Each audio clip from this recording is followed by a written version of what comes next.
starts right now. Here at last, and it's a blast. Corniation's grand return after 3 years is not holding any punches. That's coming up. A political stunt or a legitimate next step for the Texas-Mexico border. Governor Greg Abbott's busing plan for migrants once they're processed and released by the federal government. And new on the Nightbeat, details about Bexar County's deputy who was hurt during yesterday's standoff and what we're learning about the suspect's past. But first, more images continue to come from the border. The Del Rio sector has seen groups of more than 100 people cross the border for 3 days in a row. But the thing is that similar things are happening just south of San Antonio in the Rio Grande Valley. Yeah, there is a concern those numbers could rise after Title 42 ends on May 23rd. Governor Greg Abbott announcing plans to move migrants away from the Texas border. Former Congressman Beto O'Rourke is calling this a political stunt. The Night Team's John Paul Barajas shows us part of the governor's plan is actually based on a voluntary process. With thousands of migrants expected to cross the border, Governor Abbott says he's taking unprecedented action. We are sending them to the United States Capitol, where the Biden administration will be able to more immediately address the needs. Governor Abbott announced several steps that he says will secure the border, like boat blockades on the Rio Grande, razor wire and container blockades across low water crossings, and assigning the Texas Department of Emergency Management to bring in charter buses to take migrants straight to Washington, D.C. In past disasters, we have pulled up to 900 buses for operations to do evacuations. We will use as many buses as we need to follow the governor's direction to get this done. Former San Antonio City Emergency Manager Nim Kidd is now chief at TDIM. He says they plan to be ready to start part of their plan tomorrow morning. A press release from the governor's office says migrants who have been processed and released must volunteer to go to D.C., but that was not mentioned in the press conference. The Texas National Guard will also start mass migration response rehearsals at these locations tomorrow. Those rehearsals will continue into May. We'll be prepared to hastily put out concertina wire and produce concertina holding areas. Now, we also know that National Guard and state troopers will be given riot gear in case of caravan violence, and that DPS has already started enhanced vehicle inspections all along the border. That was announced during the press conference at 4 p.m. So, John Paul, at this point, do we know where those buses are going to be picking people up? So that's the thing. Right now, that all depends on county judges and mayors. They will actually have to request those buses from the Department of Emergency Management. And we have to wait and see how many actually do that. Something definitely to keep an eye on and something that will be very interesting as it plays out. Again, as we mentioned, that this is only part of the governor's plan. He said a lot more things will be announced in the next week or so. Stephanie and Steve. John Paul Barajas, thank you. Now we're going to continue our coverage on that shooting of a Bexar County deputy. Records revealing more about the accused gunman. This is a previous mugshot for Robert Otoniel Inocencio. Bexar County records list 2 charges for the 19-year-old, one of them being a charge of aggravated assault with a deadly weapon last year. That charge dismissed due to a missing witness. Records show he also faced a charge of unlawful carry of a weapon and a hearing date set for last Friday before it was moved to August. Bexar County deputies tried to arrest him on 2 felony warrants yesterday. They involved an aggravated robbery and a narcotics case. Investigators say a deputy shot while trying to serve those felony warrants. He was taken to a hospital as another deputy returned fire. Inocencio was found dead after an hours-long standoff. It's unclear if his death was due to gunfire from deputies or a self-inflicted gunshot wound. We also have an update on the deputy who was shot. The Bexar County Sheriff's Office identifying him as 54-year-old Miguel Gonzalez. The 29-year-old veteran of the Bexar County Sheriff's Office taken to University Hospital. The Sheriff's Office says he is recovering and is in good spirits. Right now, investigators are looking for 2 murder suspects. The first crime that we're going to focus on happened in Seguin. Police are now looking for this man. This is 20-year-old Draven Rene Reyes. He's accused of killing a woman and shooting a man at a basketball court at Park West. If you know where he is, call that number that you see on your screen. It's 877-403-TIPS. Also, San Antonio police are searching for a different murder suspect, and this goes all the way back to a case that we told you about last week. Police say that Vernon Keno Dixon is the gunman in a shooting on Hay Street, and there are two pictures of him that you see on your screen. One is with and another without him wearing glasses. And now there's a warrant out for his arrest. Dixon is accused of killing 19-year-old Avante Boyce last Thursday. The victim's body was found outside an apartment complex on Hay Street. Back on Monday, people gathered near that crime scene to hold a vigil for him. The victim's father is asking the suspect to turn himself in to police. Now, here's another look at the man that police are looking for in this case. Police say that Dixon is a documented gang member who often visits the east and west sides of San Antonio. If you know where he is, call police. The number's right there on your screen. It's SAPD's homicide unit, that number 210-207-7635. New technology, drought, and the potential for watering restrictions. It's what's being discussed right here in San Antonio during the largest water conference in the United States. Saw's one of the local hosts of this conference. Ann Hayden with Saw's reminding people to keep an eye on their irrigation systems to avoid a rising water bill. She also says there's a good chance we could go into stage 2 restrictions. Stage 2 would allow hand watering anytime, but irrigation would be limited to once a week only during certain times on your designated watering day.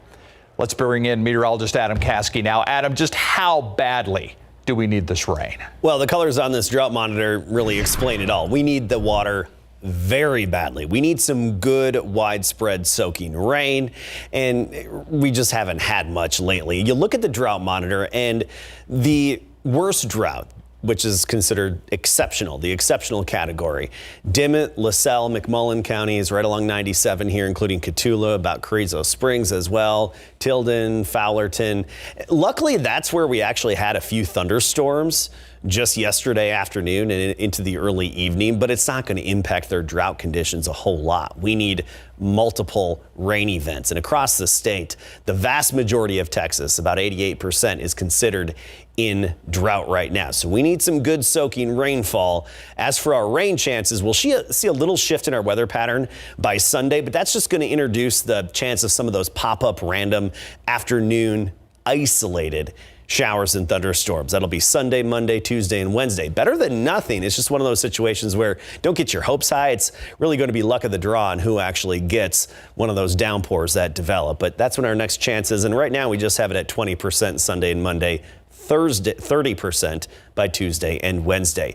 Unseasonably cool temperatures, and wait till you see the Battle of Flowers forecast. Definitely cooler than usual. We'll see you in a bit. Thank you, Adam. 3 years of comedy jam-packed in one hilarious, corny show. No, we're not talking about the Nightbeat. We're talking about Corniation. It is back for the first time since 2019. Now, guests are telling the night team's Lee Waldman that its grand return is actually the highlight of Fiesta. The Empire Theater nearly shaking with laughter, cheers, and occasional boos. From a packed crowd, seasoned Corniation vets. I've been limiting my Fiesta activities just because, but the first thing I told my husband is we have to go to Corniation because it's been 2 years, so we're very excited to be here. It's so much fun, and I was really thrilled when I saw that it was coming back this year. I've been coming for years. It's always great. Always have a good time. To first-timers. I'm married to a jokester, so I will not be offended.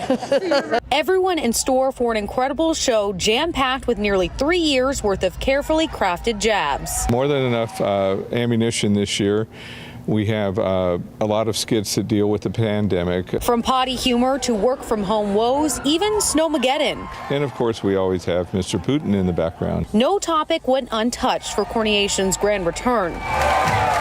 Part of what made the night so special, a shared stage from King Anchovy, King Antonio, and El Rey Feo. We've never really had the recognition from sort of the more mainstream events, and this year they've all coalesced to come together at our stage. And tomorrow is your last night to catch the show either at 7 o'clock or at 10 o'clock. It's one that's going to keep you laughing for sure. I know we sure were when we were inside, but it's also one that supports a lot of amazing organizations in our community, including the San Antonio AIDS Foundation, Beat AIDS, Thrive Youth Center, which supports homeless LGBTQ+ youth, and also the Robert Rame Scholarship. It's amazing. You're not going to want to miss this show at all. Live downtown, Lee Waldman, KSAT 12 News. And proceeds there, as they do for all the Fiesta events, go to awesome causes. But we're not done with the Fiesta Fund. Remember that this was actually day 2 of NIOSA. The crowd was wild today. Thousands of people packed La Villita. They were excited to check out the 14 cultural sections that make up NIOSA. So, there was French food, there was German food, Mexican food. We can go on and on and on. Now, people said that this particular event is what makes San Antonio stand out from other cities. It shows the beauty of San Antonio, the authenticity, the culture, the food, everything. It embodies all of it within 11 days. It's perfect. I love it. The food, the drinks, the camaraderie, running into old high school friends, just everything. And everyone's excited to see each other. And by the way, if you couldn't make it out to NIOSA yesterday or today, don't worry, because you have 2 more days to do it. The event goes tomorrow and Friday from 5:30 p.m. to 10:30 p.m. And don't forget, you can find all things Fiesta on our website if you hold your phone's camera feature up to the QR code on your screen. That's going to take you directly to our Fiesta coverage. You can check out parade routes, exclusive KSAT offers, and a full list of events. It's still ahead on the Nightbeat. It's art you can wear, and it's one of Fiesta's colorful events. The effort that's put on for a great cause coming out. Also, plans for a new form of transportation are being talked about in San Antonio, and it's going to be costly. We're going to tell you which plans are underway. And a community effort to help the family of a Pleasanton High School graduate. Why Somerset ISD is stepping up to support his family, and how you can join in the effort. It's next on the Nightbeat.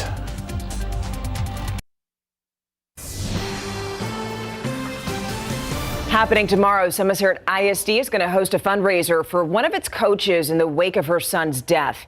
Abby Raines lost her son, Travis Garcia, in a West Texas car crash last month. Garcia was among the 9 people killed in the head-on crash. The 19-year-old was traveling back to college in New Mexico with his golf team. Garcia's aunt says that tomorrow's fundraiser is just part of how the Somerset community is helping their family. The support here, the love that we're getting, the things people are telling us that they, the way they've connected with Travis is really uplifted. It's really helped us a lot. Brought some light to our days whenever we're having a hard time. If you'd like to help, brown bag lunches are going to be available tomorrow at Somerset's Bulldog Stadium. You can pick up a burger, chips, and a drink for $8. Those lunches are going to be available starting at 10:30 until they sell out. We have all those details for you on KSAT.com. Hope it goes well tomorrow.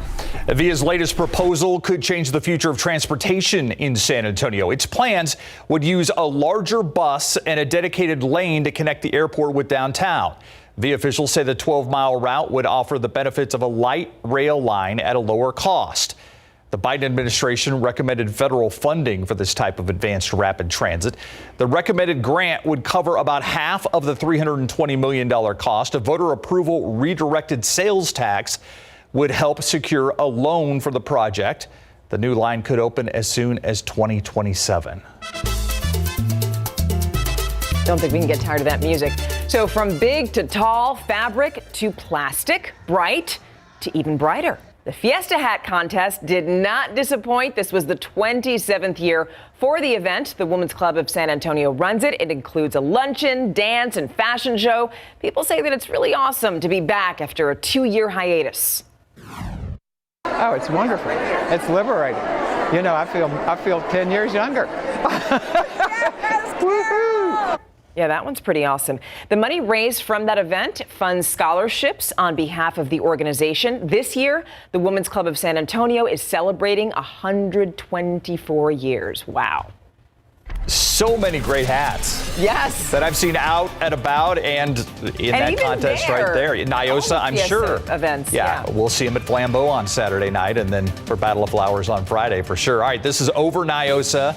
The gates have not closed yet. Still a lot of people down there. And it's good weather to be down in Nyosa. Yeah. I mean, geez, Nyosa, where you're not sticky and sweaty and actually lack of humidity in the air. And the dry air is actually going to lead to some unseasonably cool mornings over the next several days. We're talking about 47 tomorrow morning. Look at Friday morning, 42 degrees around sunrise on Friday, and even Saturday will be in the 40-degree range. Then as the humidity returns on Sunday, those morning temperatures are back on the rise. So let's talk temperatures and get into the specifics. Currently outside, right now we're mostly in the 60s, obviously some 70s south of Highway 90. You get to Cotulla 73, Pleasanton 71, but Hondo 62 degrees, and New Braunfels at 68, Bernie 63, Stinson still reading 75. But this is what we're expecting tomorrow morning. Look at this. 41 Bulverde, 41 in Bernie, 43 the low temperature Rio Medina, Nixon about 48, Seguin 46, in and around San Antonio about 47, 48 degrees for the morning low temperature. Of course, we warm up pretty quickly and efficiently. By the afternoon, 5 o'clock, we hit our high temperature, and we'll be in the upper 70s, right around 80 degrees. So about 80 Port SA, 79 on the north side of town, Canyon Lake about 77. And high temperatures, they'll be on the rise, but we're not going to see anything outrageous. Nothing like the record-breaking temperatures we had yesterday. Yesterday, a high of 95 was the record. We're not going to be anywhere near there within the foreseeable future. We'll get into the mid-80s on Saturday, and that's pretty much where we'll stay as we get into next week. The wind was gusty today. We felt it. Gusts in excess of 40 miles per hour. Luckily, it has pumped the brakes. So right now a north wind at about 5 to 10 miles per hour, even calm in a few locations. Helotes, Bandera, Comfort, reporting not even a breeze out there. It's going to change a bit again tomorrow. It's not going to be as bad as today, but you will notice the wind again. Here's our futurecast. This is what we're expecting. In the morning, some gusts to about 15 miles per hour. And then by 9 a.m., we're looking at gusts around 25 miles per hour. Noon, gusting to about 20. So we'll notice the wind gusting periodically to about 25 miles per hour. But again, not as bad as what we had today, but nonetheless, still very dry air. You have that noticeable breeze, even just gusts to 25, the dew points in the 20s right now. Combination for fire danger again tomorrow, especially combined with the drought conditions that we have. We talked about the drought that we have across our area. Fires can spread rapidly, and if anything develops, it will spread rapidly again tomorrow. Dew points are on the rise. By Sunday, you'll notice some humidity. It's going to stick around into next week. That will help mitigate that fire danger a bit and give us that slight chance of showers and storms every afternoon starting Sunday. Tomorrow, wall-to-wall sunshine, steady north wind at about 10 to 20. By the afternoon, we're right near 80. Take a look at your Battle of Flowers parade forecast. 9 a.m., 57. By 11, 71, 1 p.m., 75 degrees. Hard to believe. And then there are those isolated, but at least some storm chances Monday through Wednesday of next week. All right. Now, for now, I want to focus on what's happening outside of San Antonio. Can the Spurs continue to win on the road? Well, you know what? They've already stunned Denver. No one expected them to beat Denver in Denver the other night. And now they have Minnesota, which Minnesota's expected to win that game as well. But can they stun the T-Wolves? They are on a road roll. When we come back, we'll talk about that. And temper at today's boxing preview coming up.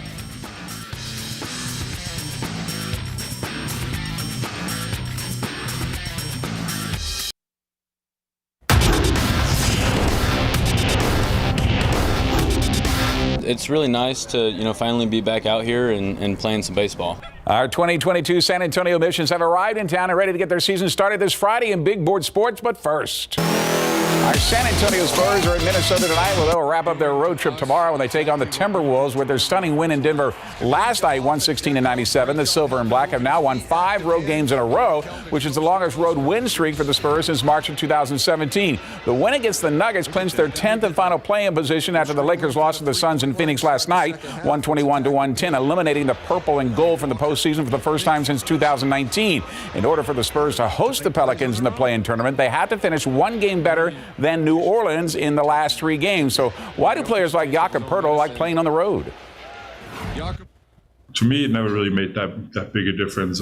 Playing on the road to playing at home. Obviously, at home, you have the support of your own fans, which really helps you get going. But on the road, you kind of, I don't know, it's that like villain mentality, I guess. You're going against everybody, and that kind of gets you going as well. So to me, I feel very comfortable playing on the road. All right, let's compare the last 3 games for both the Spurs and the Pelicans. Tomorrow for the Spurs against the Wolves, Saturday against the Warriors at home. The last home game Sunday at Dallas. For the Pelicans tomorrow against the Blazers. Then it's Saturday against the Grizzlies, and Sunday hosting the Warriors. The Spurs' final home game of the regular season will be this Saturday when they host the Golden State Warriors. It'll also be Fan Appreciation Night, where the Spurs will honor B.J. Red McCombs, who spearheaded the move of the Dallas Chaparrals to San Antonio to become the Spurs in 1973. McCombs, who is now 94 years old, was part of the ownership original investment group. We continue our salute to Manu Ginobili, who was announced as a Hall of Fame inductee as part of the class of 2022 for the Naismith Basketball Hall of Fame. When Manu was drafted by the Spurs in 1999,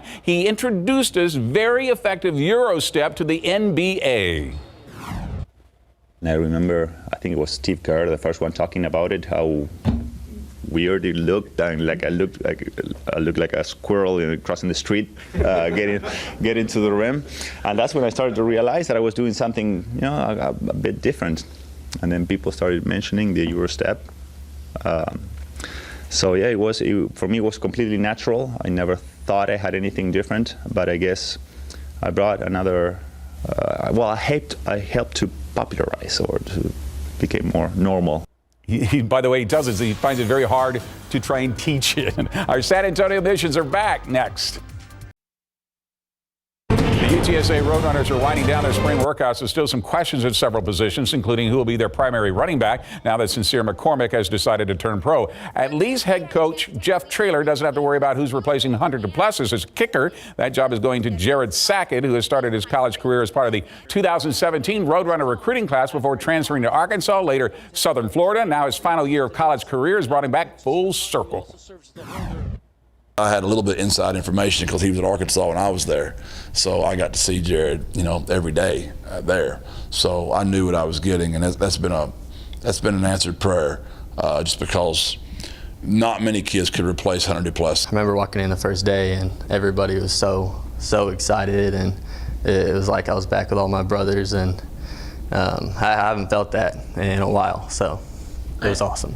Welcome back. Our San Antonio Missions return to the Alamo City to begin their 2022 season today at the Wolf Field, or I should say Wolf Stadium. Held a press conference before the batter up on the road in Corpus Christi this Friday. Philip Wellman will start his 5th season as manager of the Padres AA Farm Club, and he's dealing with some big changes. The pitch clock is faster, the bags are bigger, and the pitchers can only try to pick off a runner twice or else.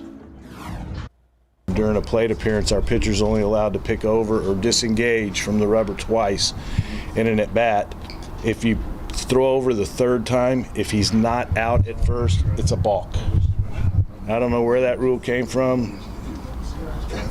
I better keep my mouth shut before I get myself in trouble, but I don't like it. All right, trying to speed up the game. The Mission's first home game will be on Tuesday against Frisco.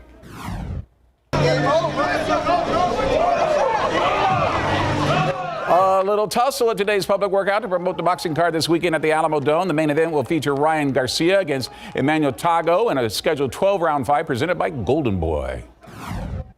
It wouldn't have mattered if it happened or not, but I'm happy it did. I got to size him up a little bit, trying to see what he would feel like in the ring. I feel like I have a clear advantage on him even more now, just by feeling his presence. I know I could work around anything he does. All right, tickets are now on sale at Ticketmaster.com for between $40 and $250. Imagine that, a tussle, a skirmish, if you will, a disagreement at a boxing press conference. I find that shocking. Set up inside a ring? I can't believe this. What? Who would have thought? We'll be right back. 40s in the morning tomorrow at the bus stop. By the afternoon, sunny, right near 80 degrees. The north wind at 10 to 20, you'll notice it periodically.